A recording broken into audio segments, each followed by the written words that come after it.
Jae-ha alikuwa ni mwanajeshi mmoja hatari sana nchini Korea. Kila aliposhika mjegeje hakuna aliyepona. Hakuna mkate mgumu mbele ya chai. Mwamba alikuwa anampenda sana mwanamke anaitwa Rania. Siku moja katika harakati za kuzuia siri ya biashara haramu isivuje, mgombea wa urais anaitwa Park Gwang-soo aliwatuma wanajeshi wamteke Rania. Jae-ha alikimbia kuja kumwokoa girlfriend wake. Aliishia kumuona mgombea urais Park Gwang-soo anaondoka kwa tabasamu la dharau. Ghafla akasikia mlio wa mjegeje. Kutazama mbele yake, Rania amepigwa risasi ya kichwa. Jae-ha alipigwa na butwaa, akapigwa gumi la uso, akazimia. Alipozinduka alikuta kawekewa bastola kwenye kono lake la kulia. Wanajeshi wenzio wote wakawa wameondoka, wameacha ushahidi kuwa Jae-ha ndo muuaji wa Rania. Jae-ha alifanikiwa kuwatoroka askari wa Umoja wa Mataifa. Akaanza safari ya kurudi Korea kwa ajili ya kulipiza kisasi kwa muuaji wa mpenzi wake Rania. Upande wa pili, mwanamke anaitwa Anna alitoroka kwenye kambi ya masista aliyokuwa amepelekwa na mamake wa kambo kutoka utotoni. Alipokuwa katika harakati za kutoroka, aligongana kikumbo na Jae-ha. Alipogundua mshikaji ni Mkorea, akaanza kumwomba msaada. Kaka, naomba niokoe, nakimbizwa na watu wabaya. Jae-ha aligoma kumsaidia, akasambaratika. Dakika chache baadaye, Anna akawa amekamatwa na jambazi aliyetumwa na mamake wa kambo. Jae-ha akatokea ghafla, akamwambia Anna akimbie. Pigwa gumi la uso Jae-ha. Rushwa teke likakwepwa. Kula ya tumbo, kifuti kikakwepwa. Jae alikuwa ameumia kichizi. Akamkamata mshikaji, akambamiza chini. Alinesa akampiga mshikaji teke la sura. Akamtupa mshikaji chini. Akampiga ngeta mujarabu hadi mshikaji akadanja. Koda deki, kumbe huyu mshikaji ni polisi. Jae akaondoka haraka haraka kutoka kituo cha treni. Alimuona Anna yuko ndani ya gari anaomba msaada. Anko, niokoe, niokoe. Jae alitafakari kwa sekunde kadhaa, baadaye akaamua kuondoka. Kwa kuwa yeye mwenyewe alikuwa anatafutwa na mapolisi wa kimataifa. Miezi 6 baadaye, Jae alikuwa anaishi mafichoni nchini Korea. Alikuwa anafanya kazi kama fundi wa kutengeneza vitu mbalimbali. Siku moja usiku alipigiwa simu ya kwenda kutengeneza bango la mgombea urais. Kwa bahati mbaya alikuwa amesahau kitambulisho. Siwezi kuruhusu kuingia bila kitambulisho. Mwacha ingie kwa leo tu baba. Mfanya usafi alimtetea. Leo kuna upepo mkali sana baba, uwe makini sana kwenye kazi yako, sawa? Jae alijifunga kamba, akaanza kushuka kutoka ghorofa ya juu kabisa. Kwenye chumba cha chini, mwanachuo wa IFM aliweka madawa ya kulevya kwenye glasi ya wine kwa kono lake la kulia na kushoto. Mgombea urais kupitia chama tawala Jang Se-jun akaingia. Alikuwa ni mgombea urais mwenye mashabiki wengi zaidi nchini Korea. Alikunywa wine haraka haraka, kitoto cha chuo kikamlaza kitandani. Wakati Jae anatengeneza bango, akajikuta ametokea nje ya chumba cha mgombea urais. Jang Se-jun akageuka haraka haraka kabla hajajulikana. Akajisikia kizunguzungu, akazimia. Mwanachuo akamkonyeza Jae, baadaye akafunga pazia kwa kono lake la kulia. Wamba kibao waliokuwa wamevaa ninja wakavamia jengo. Wakaanza kuwachezeshia kichapo walinzi wa mgombea urais. Aliwaona wauaji nyuma ya mama wa usafi. Mama, kimbia! Kabla bi mkubwa hajakimbia, alipigwa ya kichwa, akazimia. Jae alirusha dispisi kwa kono lake la kulia, ikachoma kioo. Akaingia na kioo jumla. Alienda moja kwa moja kwa mama wa usafi, akawa anajaribu kumwamsha. Kuna muni mmoja alimkimbilia, akampiga rungu la mgongo. Alikamata ua kwa kono lake la kulia, pasulia usoni. Gumi la uso, mtama, nesa, teke la shingo. Wakati wanapigana, aliona kovu mkononi mwa muhuni mmoja. Baadaye mapolisi walifika eneo la tukio. Wauni kama wote wakakimbia. Baada ya kuhakikisha mama wa usafi ameingia kwenye ambulance, Jae-ha akaondoka. Chief Juo aliangalia dispisi mezani. Sidhani kama mtu wa kawaida angeweza kupasua kioo kinachozuia risasi. Zoom tuone, zoom. Huyu jamaa anamfahamu. Alikuwa ni mwanajeshi bora katika kambi ya jeshi ya Korea. Anajua sana kupigana.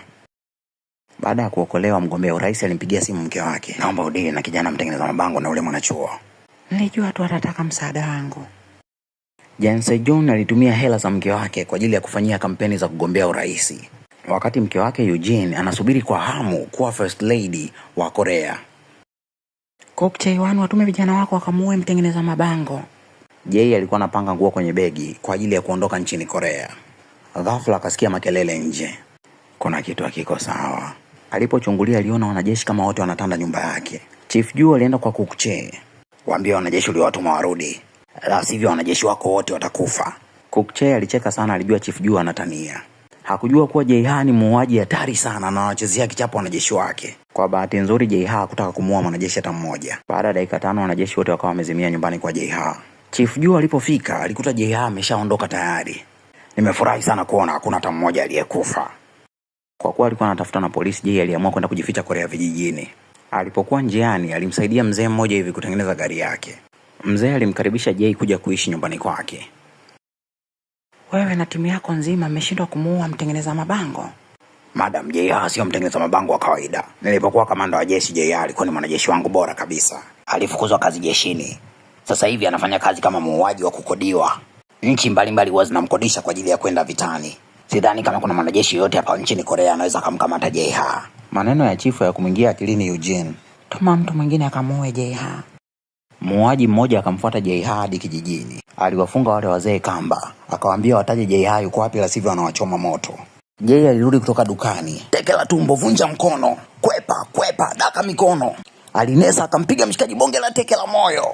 Baada ya kurushiana ngumi kwa dakika kadhaa, akafanikiwa kumlaza chini muuaji. JR akamteka mshikaji. Kwa nini ulikuwa unataka kuwachoma moto wazee?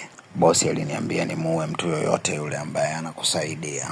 Baada ya mateso ya hapa na pale, muuaji akakiri kwamba alitumwa na Eugene. JR alijifanya mtu wa delivery, akachukua pikipiki akaingia hadi nyumbani kwa Eugene peke yake. Sishangai kukuona hapa. Nilikuwa nasikia tu jina lako, sikujua kwamba wewe ni handsome hivi. JR alimaindi kichizi. Naomba achana kabisa na mimi na watu wangu wa karibu. Ukituma maboya wako waje kuniua, nikikukamata na kuua. Ghafla mabodigari kama wote wakiwa na bastola wakazama ndani. Mimi na wewe hatuwezi tukaonana tena. Mabodigari walimkamata JR, wakamfunga kamba, wakamtupia nyuma ya gari. Walipomfungia aliona mafuta ya engine, akajimwagia mikononi. Alijivunja kidole gumba chake kimoja, akajivua pingu. Walinzi walisikia kelele nyuma yao. Bodyguard mmoja akaenda kufungua buti kwa kono lake la kulia na kushoto, akala teke la tumbo. Bamiza bichwa kwenye gari, down. Bumi la uso zimia. Akachomoa bastola kwa kono lake la kulia, akarudi ndani ya nyumba. Akasogea mdogo hadi aliko Eugene. Eugene akaanza kutetemeka, kawekewa gani ya shingo. Mungu wangu, najuta kumdharau huyu kijana. Ghafla Ana akatokea. Muue huyo mama. Huyo dada kama nilimuona Italy.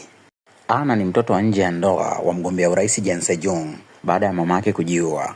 Eugene alienda kumficha kwenye kambi ya masista nchini Italia kwa miaka 15. Ana amerudishwa nchini Korea hivi karibuni. Kaka muue huyo mwanamke, muue. Kabla mshikaji hajashuti, mabodigari kama wote wakaingia ndani. JR akamwekea Eugene bastola kichwani, akaomba aletewe gari haraka. Akachomoa simu aliyokuwa ameficha kwenye chungu cha maua kwa kono lake la kushoto. Nimerekodi kila kitu ambacho Eugene amesema na kila kitu ambacho kimetokea humu ndani. Kitu chochote kile kibaki kinitokea, video zako zitasambaa. Akaenda kuiharibu ile simu kwenye microwave. Eugene alipanic, akakubali kuongozana na mwamba. Walipokuwa njiani, gari kajiongeza spidi ghafla. JR aligundua kuna pikipiki inawafuata nyuma. Umeamua kumwagiza kijana wako atufuate kimya kimya. Kwanza huyo sio kijana wangu, afu gari imehakiwa. Breki haishiki. Alipoangalia nje ya kioo, aligundua kuwa bodaboda anaikontrol gari yao kupitia simu. Alitaka kumpiga bastola, dirisha liligoma kufunguka. Kibaya zaidi, vioo vilikuwa vipitishi risasi. Tukifika njia panda, kata gari kushoto haraka. Walipokata gari kushoto, wakabadilishana siti. JR akaanza kuiendesha ile gari. Aliongeza spidi ya gari ili kumwacha yule dereva bodaboda. Mtu wa bodaboda alipopoteza mawasiliano, Eugene alifungua kioo cha gari. JR alizungusha gari nyuzi 360. JR akampiga bodaboda risasi kadhaa. Chief Juu aliona kila kitu. Shambulieni huyo mtu wa bodaboda haraka iwezekanavyo. Kwa kuwa gari ya JR na Eugene ilikuwa haina breki, ilipitiliza kwenye barabara iliyokuwa inajengwa. Watu wa bodaboda walijaribu kuondoka, wakagongwa na gari, wakarushwa juu vup. Upande wa pili JR alikuwa anajaribu kupambana kusimamisha gari. Iligoma kusimama, ikagonga madubwana, ikapinduka, ikazungukia mgongo, round wakawa wameumia. Hawakuweza kuinuka. Mainjinia wakafanikiwa kumvuta JR nje ya gari. Gari ilipoanza kuwaka moto, mainjinia walikimbia, walihofia kulipuliwa. JR alizunguka upande wa pili, akawa anajaribu kufungua mlango kwa kono lake la kulia. Sekretari alijaribu kwenda kumwokoa Eugene, akadakwa. Unataka kufa? JR alimbeba Eugene kwa kono lake la kulia na kushoto, akafanikiwa kumwokoa. Alipopiga hatua kadhaa, gari ikalipuka. Alitumia mgongo wake kuzuia Eugene asiumie, akapigwa na chuma kizito kutoka kwenye gari. Ujasiri wa mshikaji ukamfanya Eugene aanze kumpenda. Alimwambia sekretari wake ampeleke JR hospitali, ahakikishe anaokoa maisha yake. Taarifa ya Eugene kutaka kuuliwa ikaanza kutrend kwenye vyombo mbalimbali vya habari. Nadhani pengine waliotaka kumuua ni wapinzani wa mumewe, Park Gwon-soo. Mkurugenzi wa hospitali alikuja kumtembelea Eugene wadini kwake. JR anaendeleaje? Eugene alitulia alipogundua kuwa JR anaendelea vizuri. Eugene alifungua vifungo vya mumewe na kuharibu nywele, ili akionekana mbele ya waandishi wa habari aonekane amechanganyikiwa kutokana na hali mbaya ya mkewe. Mgombea urais alilia na kujilaumu kwa aliyompata mke wake. Kuanzia leo najiuzuru kugombea urais. Nitatumia muda wangu mwingi kulinda maslahi ya wanyonge. Kauli yake ilisababisha wananchi waendelee kumpenda zaidi. Wewe ndio rais wetu. JH anataka nikuajiri ufanye kazi na mimi tena. Baada ya mazungumzo mawili matatu, JH akajiunga na kikosi cha usalama wa taifa. Akapewa jina jipya. Jay alijiunga na usalama wa taifa kwa maslahi yake binafsi. Kwa kuwa wanajeshi wenzake walimsaliti wakamtelekeza jangwani, anajiunga na usalama wa taifa ili ampate mshikaji aliyemua mpenzi wake kirahisi. Kwa bahati nzuri alikutana na Park Gwang-soo kwenye lifti ya hospitali. Huyo ndo aliyewatuma wamuue mpenzi wangu. Alijaribu kukwapua bastola ili amue huyo mzee. Kifua kikambana, akaanza kushindwa kupumua. Kutoka mpenzi wake afariki, mwili wake huo una paniki kila akimuwaza. Mlinzi akamtoa nje ya lifti. Aliuangalia mlango wa lifti ukijifunga kwa machungu. Alikuwa na hasira sana. Mheshimiwa Park Gwang-soo ni mgombea urais hatari kuliko wote. Huwezi ukamuua kirahisi. Ana ulinzi mkali kuliko kawaida aisee. Jay alienda kutengeneza bomu fulani hivi la kienyeji kwa ajili ya kumlipua mzee Park. Lazima imuue. Kesho yake Jay alienda kwenye saluni anayoendaga Park Gwang-soo. Kabla hajaondoka, nimepoteza simu yangu, naomba unisaidie kutafuta. Wakati mlinzi anamsaidia kutafuta simu, akaweka kifaa cha mawasiliano ndani ya koti la suti la Park Gwang-soo. Alikuwa ameficha bomu juu ya mlango wa kuzunguka. Kabla hajamlipua yule mzee, katoto kadogo kakakimbia kakaingia kwenye ule mlango. Jay alipanic. Kwa bahati nzuri mlango uligoma kufunguka. Ilibidi mzee Park apitie mlango mwingine. Huyu mwamba kama simuelewi hivi. Oya Bob, naomba tutambuane. Mimi ni afisa usalama wa mzee Park. Kovu lake la mkononi alina tofauti na wale majamaa walioleta vurugu juzi kati. Itakuwa ni yeye. Akakamata shati la mshikaji akambamiza down. Mabodyguard kama wote wakaja. Jay akaamua kutoroka kwa kukimbia juu ya gorofa. Alipofika juu ya gorofa akajifunga kamba haraka kuangalia chini hivi kuna gari ilikuwa imejiandaa inamsubiri. Akashuka kwa kamba hadi down, akamkuta ndani ya gari yuko Eugene. Vijana wa Park washajua wewe ni nani. Itakuwa ni ngumu sana kwako kulipiza kisasi kwa sasa, ungetulia. Naomba uanze kufanya kazi kwangu ili tumwangamize Park Gwang-soo kwa pamoja. Jay akakubali kuanza kufanya kazi na madam. Uhandsome wa Jay hao uliwachanganya sana mademu wa pale kazini. Kwa kuwa nafahamu uwezo wako na kupandisha cheo, utakuwa mmoja ya walinzi wakuu. Kiongozi wa walinzi hakupenda. Aliona sio fair kwa walinzi waliofanya kazi hapo muda mrefu. Jay hakuongea chochote. Ulipofika muda wa kuoga, walinzi kadhaa walipanga kumpiga Jay. Mmoja alipigwa gumi la kifua, mwingine akazamishwa kwenye maji. Mwaga sabuni down kwa kono lake la kushoto, akaanza kuteleza. Gumi la sura.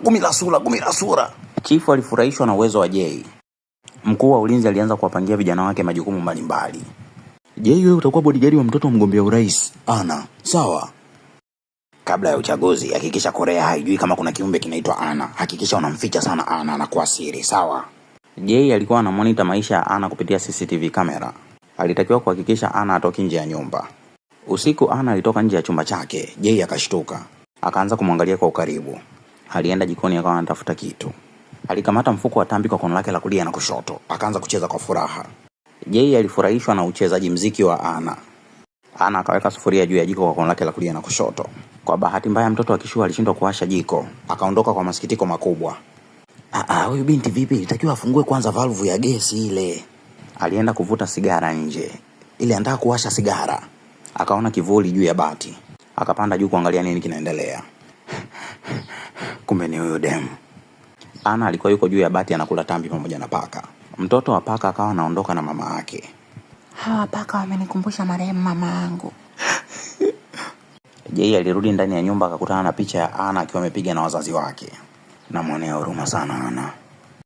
Kesho yake usiku Jay aliingia jikoni akachemsha maji. Akakimbia kwenye chumba kinachoonesha CCTV kamera.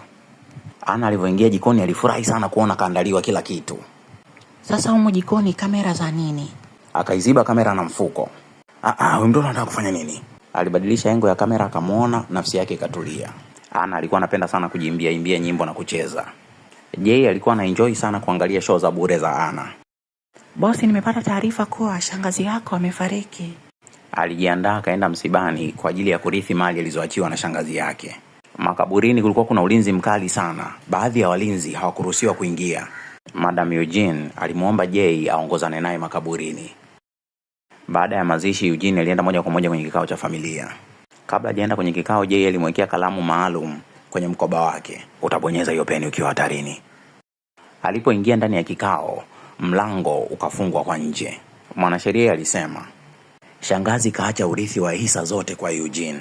Wazee wa kwenye kikao walimind wa kufurahishwa kabisa na hilo swala. Nice, hatari, ngoja nibonyeze.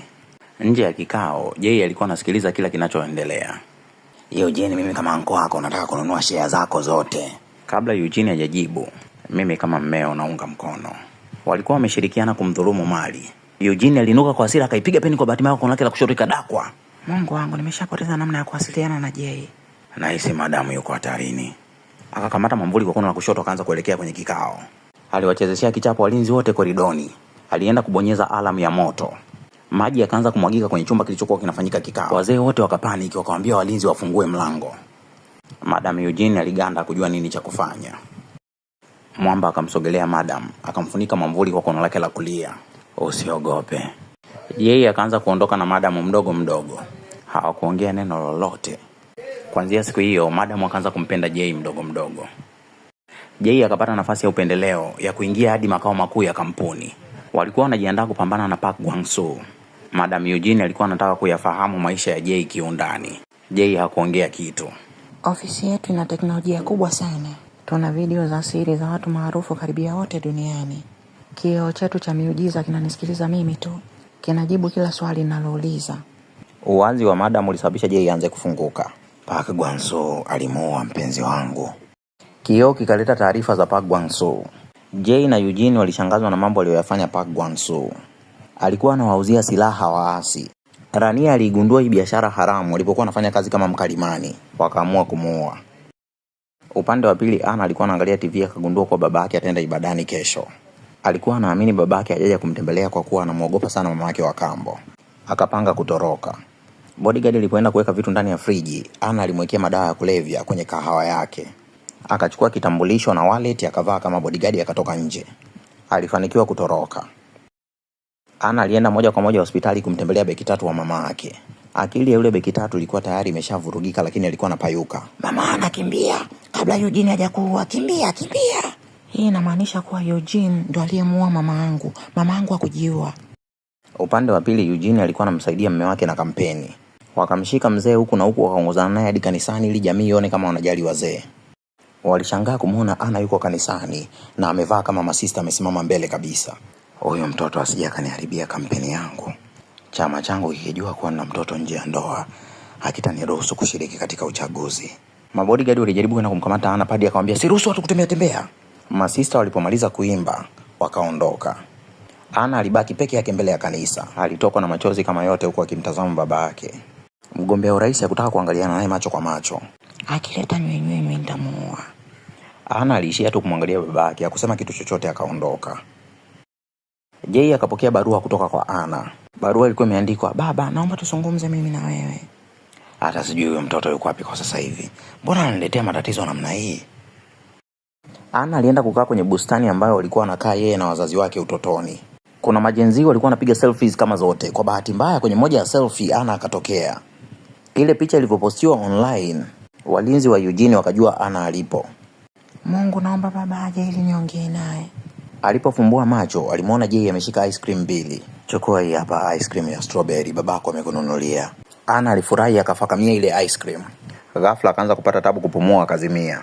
Akampigia simu beki tatu. Umekosea babu, itu Ana hatakiwi kula kabisa strawberry. Jay akafungua mdomo wa Ana, akaamua kushare naye oxygen. Jay akampakiza kwenye gari, akaanza kumkimbiza kuelekea naye hospitali. Alienda naye moja kwa moja hadi kwenye hospitali ya kampuni yao. Jay alianza kujilaumu. Ningejua nisingempa ile ice cream. Kwa bahati nzuri madaktari walifanikiwa kuokoa maisha yake. Ana alimwangalia Jay, akakumbuka jinsi mshikaji alivyomfanyia huduma ya kwanza. Akaanza kumpenda. Ana ameishi maisha ya mateso sana kutoka utotoni. Mama yake alijua akiwa na umri mdogo. Mama yake wa kambo ambaye ni Eugene alimchukua Ana akaenda kumficha Italy kwenye kambi ya masista. Story ya maisha ya Ana ilimsikitisha sana Jay. Eugene alikuja kumtembelea Ana pale hospitali akiwa na gang. Ana alikasirika sana kumuona Eugene. Anaamini kuwa Eugene anamkataza babake kuonana naye. Eugene alimwambia Ana, babako ni mbinafsi sana. Hataki kuonana na wewe kwa kuwa anajua utamzuia kugombea nafasi ya urais. Upande wa pili babake Ana alikuwa anamshikashika mdada anayemfanyia makeup. Hakujua kuwa mdada wa makeup alitumwa na mzee Park ili aje amtege. Alipomaliza kuhutubia, aliingia kwenye chumba cha hoteli, akaanza kuvua nguo haraka. Alipoingia chooni, mdada wa makeup akapokea sindano ya madawa kulevya kwa kono lake la kushoto. Jay alimuona yule mlinzi wa mlangoni akipeana sindano na dada. Aliingia bafuni. Mheshimiwa, uko hatarini, vaa tuondoke. Majambazi kama wote walikuwa wako nje ya hoteli.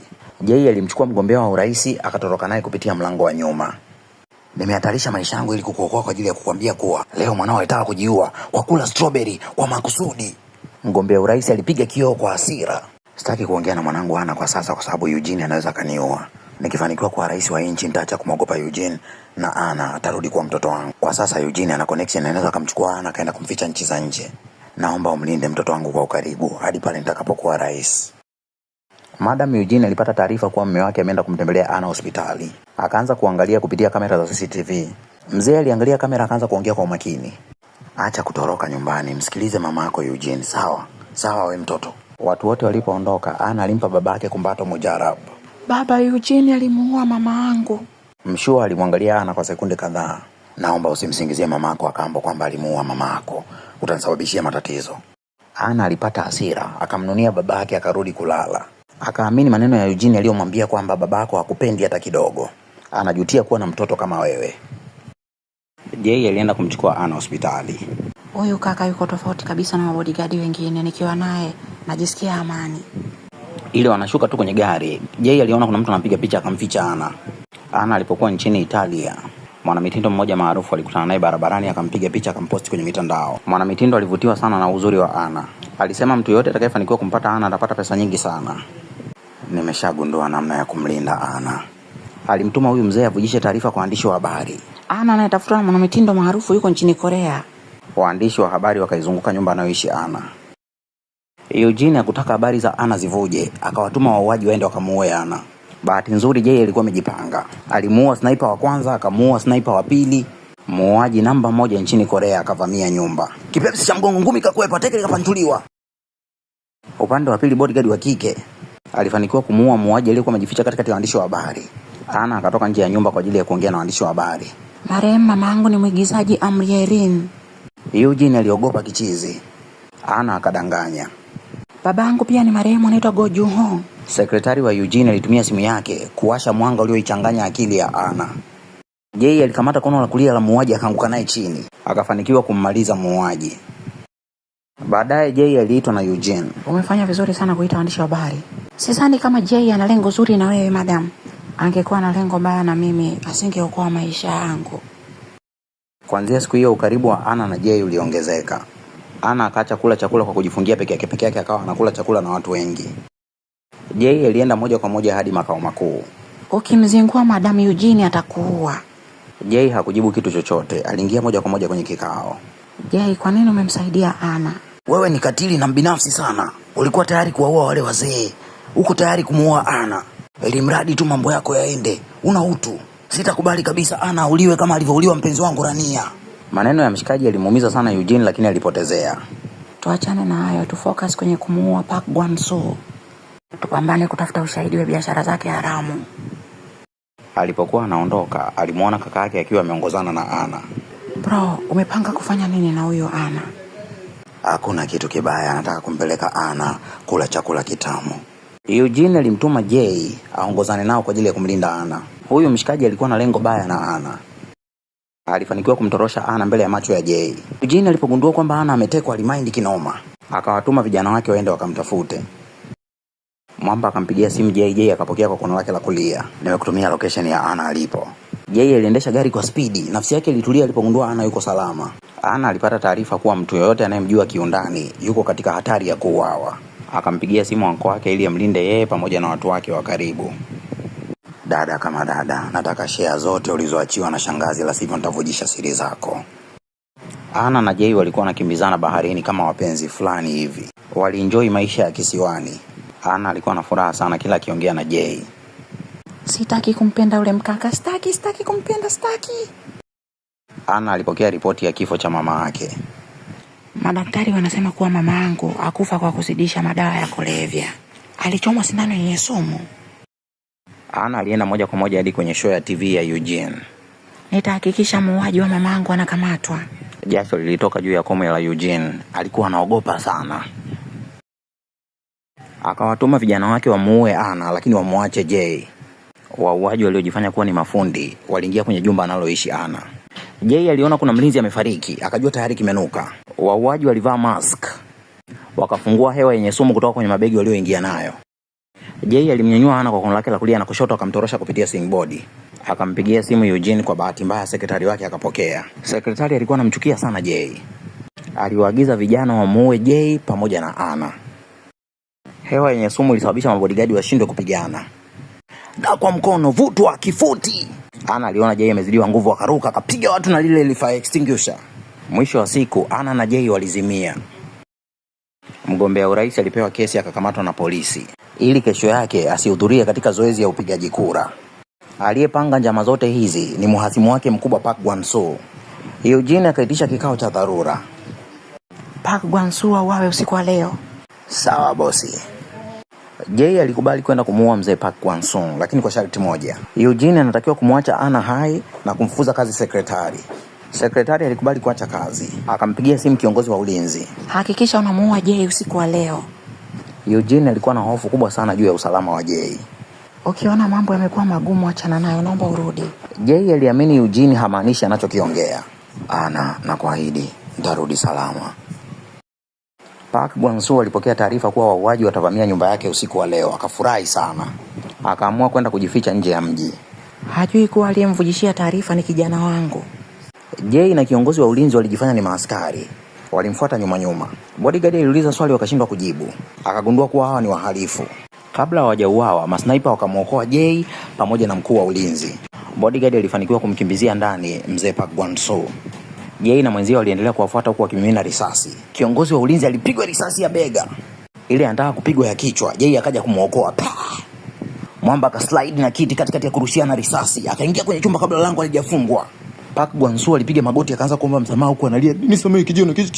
Jay alishindwa kumuua, akaishia kupiga risasi juu kwa hasira. Kwa kuwa alikuwa amemwahidi Ana atarudi salama. "Waachie huru watu wangu wote ukitaka nisikuue." Akampigia simu Eugene. Naomba umwachie huru mume wangu. Haina shida, hilo limeisha. Baadaye mgombea urais kutoka chama tawala akaachiwa na kituo cha polisi. Akaruhusiwa kushiriki uchaguzi. Kwa kuwa Jay aliokoa maisha yake, mkuu wa ulinzi hakutaka kumuua. Akakata simu ya sekretari. Baada ya kumalizana na mzee Park, Jay alirudi moja kwa moja kwa Ana.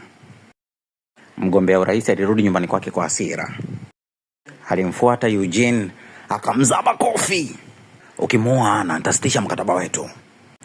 Najuta kukupenda. Najua hujawahi kunipenda, ulikuwa unatumia pesa zetu ili uingie kwenye siasa. Leo unanipiga kibao. Eugene alijipodoa, akapanda gari akamwambia dereva ampeleke kumuona Jay. Alimkuta Jay pamoja na Ana wako mgahawani wanasherehekea ushindi kwa pamoja. Ina maana Jay kashawaiwa na Ana. Inabidi niukataze moyo kumpenda Jay. Kiongozi wa ulinzi na Jay wakapatana kwa marafiki wa karibu. Kesho yake Jay alienda makao makuu. Mabodyguard wote walimsifia kwa kazi nzuri aliyoifanya jana. Walidai Jay asingekuwepo, walinzi kibao wangeuawa na mzee Park usiku wa jana. Sekretari akamwomba Jay msamaha. Waliendelea kujadili namna ya kumwangamiza Park Gwan-soo. Kupitia teknolojia yake, Eugene alifanikiwa kuwakuta mashahidi 8. Mmoja ya watu walioshiriki katika biashara haramu ni Kim, mtoto wa rais aliyoko madarakani. Jay alianza kumfuatilia Kim kwa siku kadhaa. Alikuwa anataka kujua ni sehemu gani ambako Kim ameficha ushahidi. "Mfuatilieni Kim kwa ukaribu na hakikisheni anagundua kwamba mnamfuatilia." Vijana wa Madam Eugene wakawa wanapiga story kwa sauti mbele ya Kim kwa makusudi kabisa. Wakaondoka. Kim alikimbia kuelekea ndani ya kanisa ili kujua kama wameshamuibia flash yake au la. Alipoichukua tu ile flash wakaanza kumkimbiza. Jay alimkimbiza akasimamishwa na bodyguard wake. Wakati Jay anapigana na bodyguard wa Kim, Kim aliingia kwenye gari, akaliwasha akajaribu kutoroka. Bodyguard wa Park Gwan-soo akaonesha kitambulisho akamwambia Kim ampe ile memory card. Kim akampiga bodyguard, akaanza kukimbia. Alikimbizwa hadi pembeni ya ghorofa. Jay akaokoa maisha ya Kim, akafanikiwa kupewa ile flash. Ile anataka kuondoka, akapigwa bastola ya tumboni. Jay alijua anaweza akafa muda wowote. Akaficha flash kwenye majani. Chief Juu akaja, akampakiza kwenye gari, akamwaisha hospitali. Madam Eugene alipaniki kinoma alipomwona Jay anavuja damu kama zote. Hakikisheni mnamwokoa Jay kwa gharama yoyote ile. Walifanikiwa kumtoa risasi. Kwa kuwa mwamba alivuja damu nyingi, akaanza kupumulia mashine ya oxygen. Eugene alisali kwa mara ya kwanza. "Mungu, naomba okoa maisha ya Jay." Madaktari walipambana kinoma, mwisho wa siku wakafanikiwa kuokoa maisha ya Jay. "Unasema mtoto wa rais alivamiwa na watu gani?" Taarifa ya habari ilidai kuwa Jay anatafutwa kwa kosa la kumshambulia mtoto wa rais. Mapolisi wakaja kumtafuta Jay kwenye makao makuu ya kampuni ya Eugene. Wafanyabiashara wakubwa nchini Korea walikutana kwa ajili ya kikao cha dharura, akiwemo kakake Eugene. Eugene akipata ile flash tumekwisha. Inabidi tuje na mbinu. Mtoto wa rais alizinduka hospitali na akakumbuka kwamba Jay ndiye aliyeokoa maisha yake gorofani. Waambie mapolisi wasimtafute Jay. Mapolisi wakaondoka. Naamini Jay atakuwa na ushahidi wote. Akamtuma Chief Juu pamoja na watu wake wakaitafuta ile flash. Mgombea urais alikuwa anaitaka ile flash pia. Hii flash ndo njia pekee ya mimi kushinda urais na kumwokoa Ana. Jay ameumia sana yuko hospitali. Ana alienda moja kwa moja ile hospitali. Alipiga magoti akamwomba Eugene amruhusu amuone mshikaji. Naomba nimuone Jay mama. Eugene alifurahi sana kuitwa mama. Akaongozana moja kwa moja na Ana hadi kwenye wodi alilolazwa mchizi. Ili niokoe maisha ya Jay, inabidi wewe uondoke nchini Korea. Sawa, naondoka. Akamkiss Jay kwa mara ya mwisho. Baada ya hapo akaelekea airport kwa ajili ya kuelekea nchini Spain. Alipoingia ndani ya ndege, alitekwa na vijana wa Park Gwang-soo. Kakake Eugene aliungana na Park Gwang-soo. Naomba mimi na wewe tuunganishe nguvu kwa ajili ya kumwangamiza dadangu. Kila kitu kinaenda kama tulivyopanga. Ndio bosi, Eugene atashtukia. Aliingia na bomu kwenye makao makuu ya kampuni ya dadake Eugene. Alishirikiana na mkuu wa ulinzi, wakawateka mabodyguard wote. Eugene alijifungia kwenye chumba cha vioo ambavyo havipitishi risasi. Kaka alitegesha dakika kwenye bomu. Usiponipa hisa ulizoachiwa na marehemu shangazi, jengo zima hili litalipuka. Mzee Park akapiga video call. Eugene, naomba unipe flash haraka. Jay akamwonyesha madam ishara ya kukataa. Mimi sina hiyo flash. Ni kweli madam hana hiyo flash. Naweza nikaenda kukutafutia hiyo flash kama mzee Park utaahidi kulinda uhai wangu. Mzee Park aliangalia hali ya Jay, akakubaliana na ombi lake. Madam, naomba uachane naye mambo. Anza maisha mapya tafadhali. Alikaa kimya kwa sekunde kadhaa. Jay, nakupenda sana. Natamani ningekutana na wewe kabla sijaolewa na mume wangu. Jay akaanza safari ya kwenda kuifuata flash. Nimewaagiza vijana wangu waende wakaiue familia yako nzima, mkuu wa ulinzi. Ndio madam, tuko njiani tunaelekea kuiua familia ya msaliti. Madam, naomba unisamehe. Kaka yako alinionga hela nyingi sana ndio maana nilikubali. Akachomoa bastola kwa kono lake la kulia, akajiua. Yoyote atakayemuua kakaangu atapewa bilioni 1. Wanajeshi wakamgeuka mshikaji. Bro aliinuka akaanza kucheka. Hapa nilipo nimebeba sensa ya bomu. Mkiniua tu wote humu ndani tunalipuka. Eugene akatabasamu kwa maumivu. Upande wa pili Jay aliokota flash kwa kono lake la kulia. Pigwa kichwa. Chief Juu akatokea akaja kumuokoa. Naomba tuviposti online vitu vyote vivyo kwenye hii flash. Tukifanya hivyo tutaokoa maisha ya Eugene pamoja na kampuni kwa ujumla. Sikubaliani kabisa na hilo swala. Chief akamwambia Jay ampe flash babake Ana. Hiyo flash itanisaidia mimi kuwa rais wa nchi. Jay akachomoa flash kwa kono lake la kushoto akaitua kwa hasira. Akaamua kulipiza kisasi kwa mzee Park kwa njia anayojua yeye. Alilipua mlango wa mzee Park akaingia hadi ndani. Mzee Park hayuko hapa na amemteka mpenzi wako Ana. Ukitaka kumuokoa Ana inabidi unipe flash. Jay alivyojua Ana alipo, alipanda kwenye gari akakimbiza gari kama Fast and Furious. Wewe mzee, kama unamtaka mwanao Ana akiwa hai, leta hiyo kadi makao makuu, la sivyo nitamuoa. Baba yake Ana alipeleka flash makao makuu. Jay alifika kiwandani akaanza kupigana na vijana wa mzee Park. Rungu la shingo, fimbo ya mgongo, cheche, kuni ya mguu. Vijana wa mzee Park wakamchukua Ana wakambeba kwenye gari wakaondoka naye wakahama naye sehemu. Lile bomu likishategeshwa blaza, hamna namna ya kuweza kulizuia. Ambacho hawakijui kupitia lile bomu, maadui zangu wote watakufa kwa wakati mmoja. Vijana wa mzee Park walikuwa wanampeleka Ana makao makuu, njiani wakavamiwa wakachezesha kichapo. Sekretari aliona kile kinachoendelea makao makuu. Akaja na vijana wake kumuokoa madam. Alifanikiwa kumleta Ana hadi makao makuu. Kakake Eugene akachomoa bastola akampiga risasi. Alimkamata Ana akamwekea bastola kichwani kwa kono lake la kulia. Akamwambia babake Ana ampe flash. Kaka acha. Akapigwa risasi ya tumbo. Babake Ana aliamua kumpa mshikaji flash ili kuilinda familia yake. Jay alikuja makao makuu akiwa ameumia kichizi.